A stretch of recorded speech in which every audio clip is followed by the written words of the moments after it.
Bom, hoje iremos falar da Proclamação da República e a Primeira República. Bom, a Proclamação da República. A monarquia estava desgastada politicamente, por causa das questões militar, religiosa e abolicionista. No dia 9 de novembro de 1889, o governo imperial organizou, entre aqueles que apoiavam Dom Pedro II, uma grandiosa festa na Ilha Fiscal, lá na Baía de Guanabara. Enquanto isso, militares reuniram-se para definir detalhes do golpe que iria derrubar a monarquia e instaurar a república.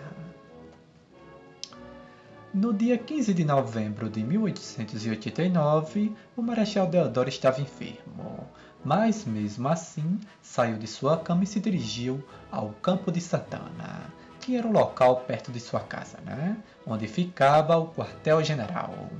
Ele marchou até lá para derrubar apenas o ministério do Visconde de Ouro Preto, por causa de algumas desavenças com alguns militares. Sabendo disso, o imperador escolheu José Antônio Saraiva para formar um novo ministério. Agora prestem bastante atenção.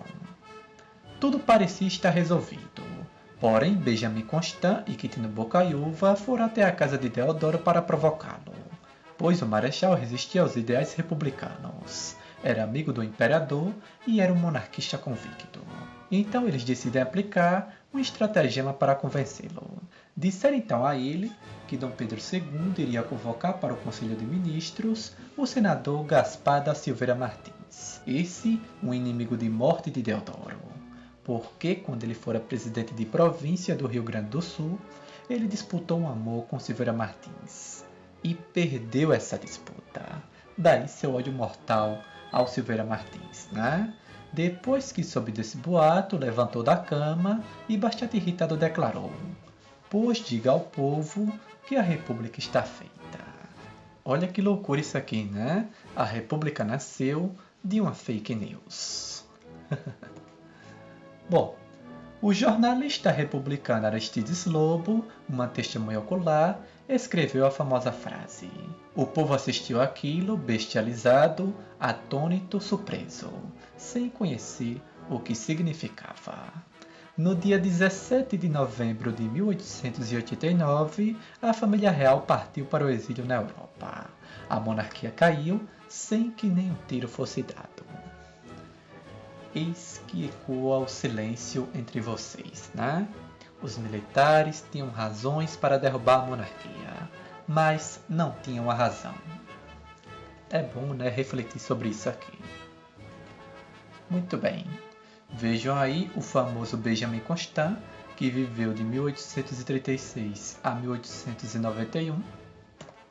Quintino Bocaiúva, que viveu de 1836 a 1912. E o mais famoso deles, o Marechal Deodoro, que viveu de 1827 a 1892.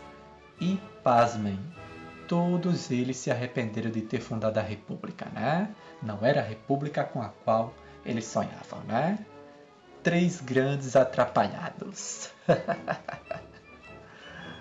Muito bem.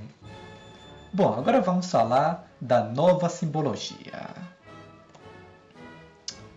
A bandeira imperial foi trocada, primeiramente, por uma bandeira que seguiu o modelo da bandeira dos Estados Unidos, porém com as cores verde, amarela, azul e branca.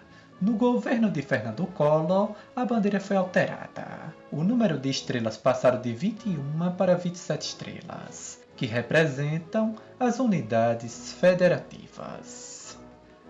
Olha que interessante isso aqui, Vejam aí a primeira bandeira republicana, criada por Rui Barbosa, usada entre 15 e 19 de novembro de 1889. E a bandeira definitiva do Brasil. Também foi feita por Rui Barbosa, usada até 11 de maio de 1992, quando a bandeira deixou a versão de 21 estrelas e passou a ter 27 estrelas. Olha que interessante isso aqui, Essa, já com o famoso lema positivista, Ordem e progresso, que, na verdade, era amor, ordem e progresso, né? Mas, né, eles acharam que era melhor simplificar. Bom, agora de fato vamos falar da Primeira República, que durou de 1889 a 1930.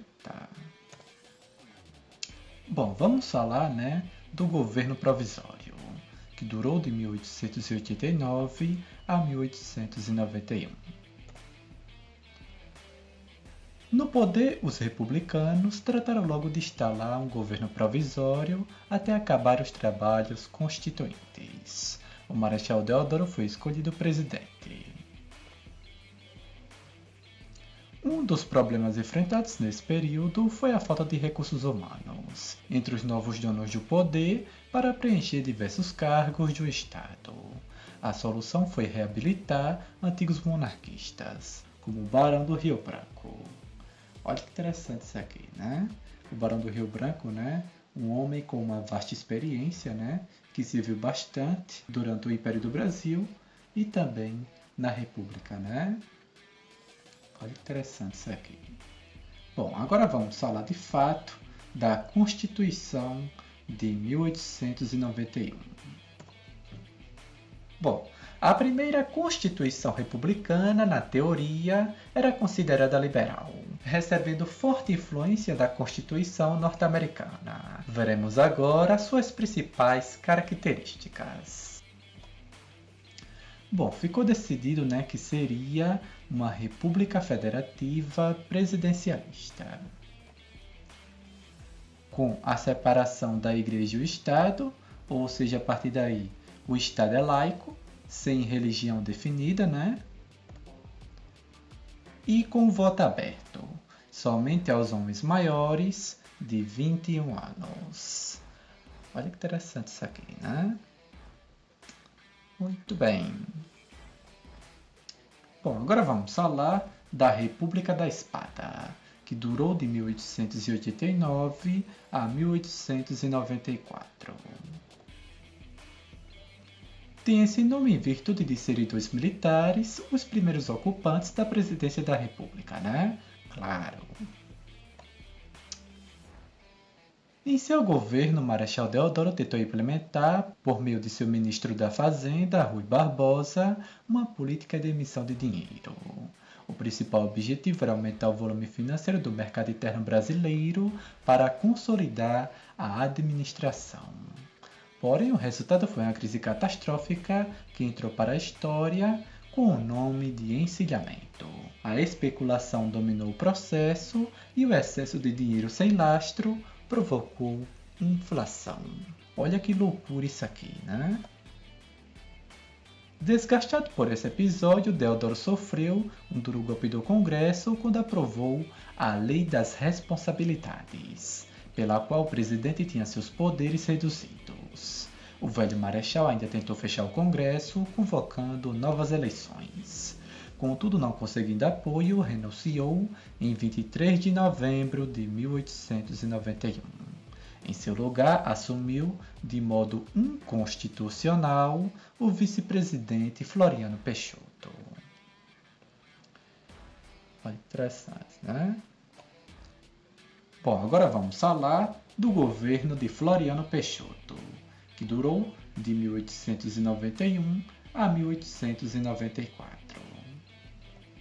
Bom, no governo do segundo presidente, a República consolidou-se por um poder executivo forte e centralista. Também conhecido como Marechal de Ferro, Floriano implementou algumas reformas sociais que beneficiaram o povo e a pequena classe média.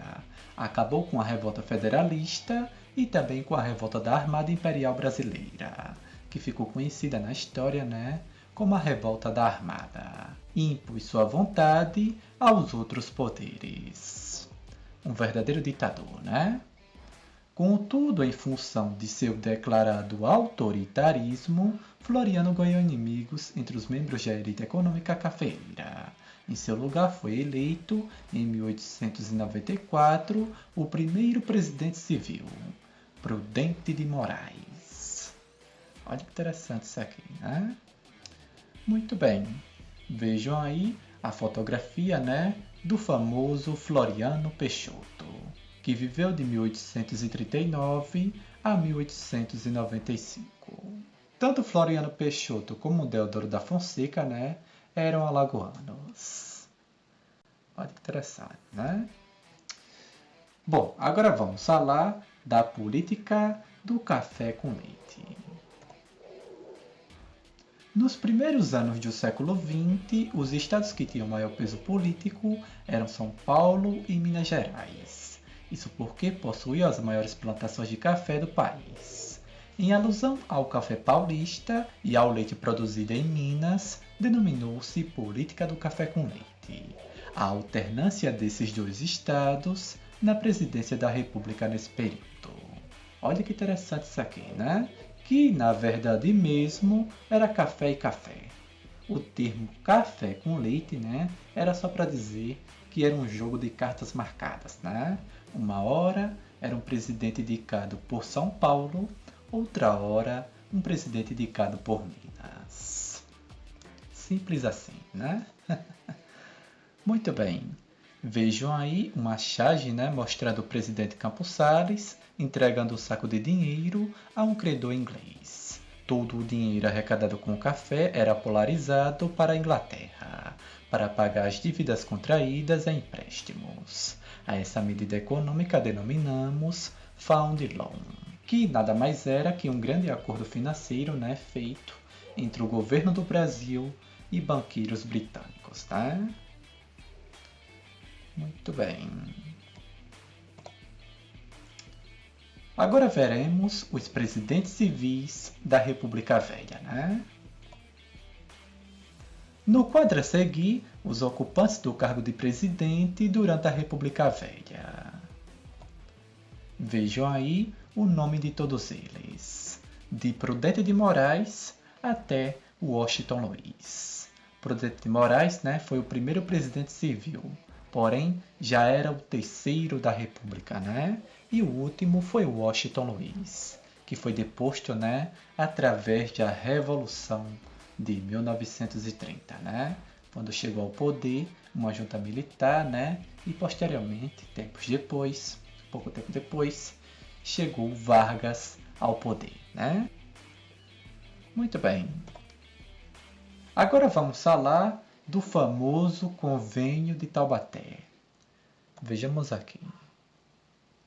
Os interesses políticos e econômicos da elite cafeeira prevaleceram durante a República Velha.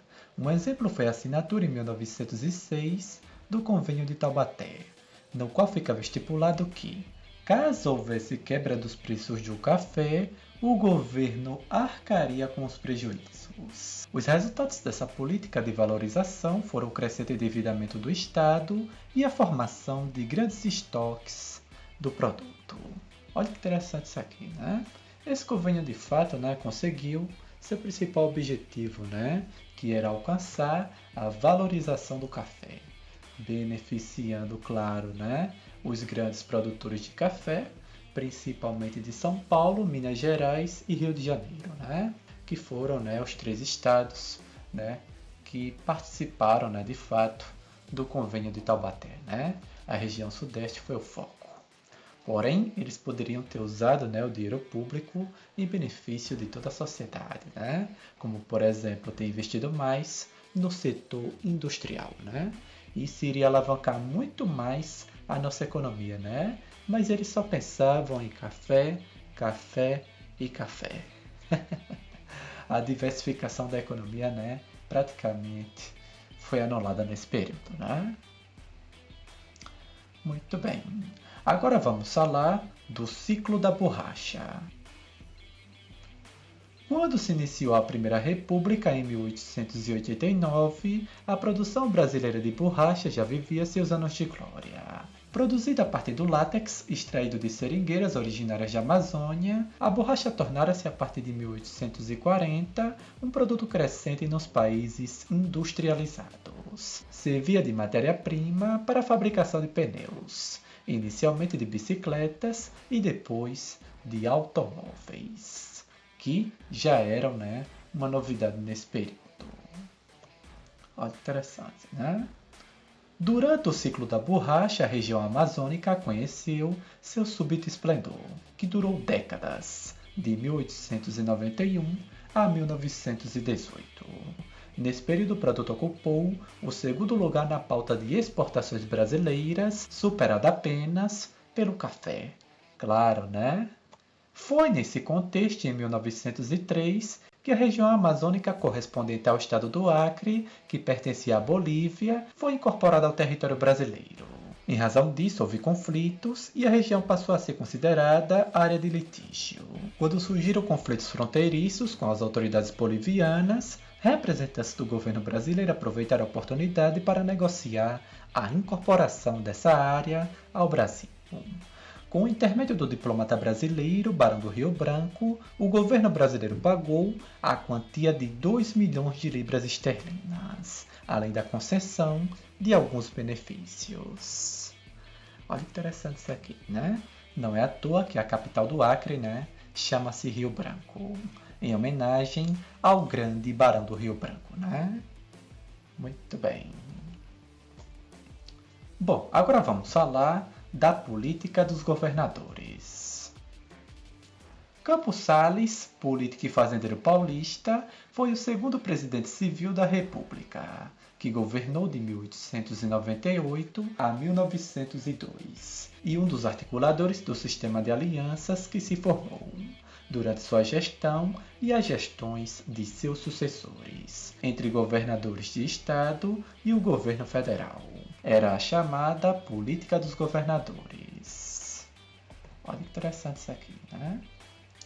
Esse sistema de alianças também se baseava, de modo geral, na troca de favores. Os governadores de estado davam apoio ao governo federal, ajudando a eleger deputados federais e senadores favoráveis ao presidente, que, em retribuição, apoiava os governadores, concedendo mais verbas para seus estados, além de empregos e favores de seus aliados e apadrinhados políticos.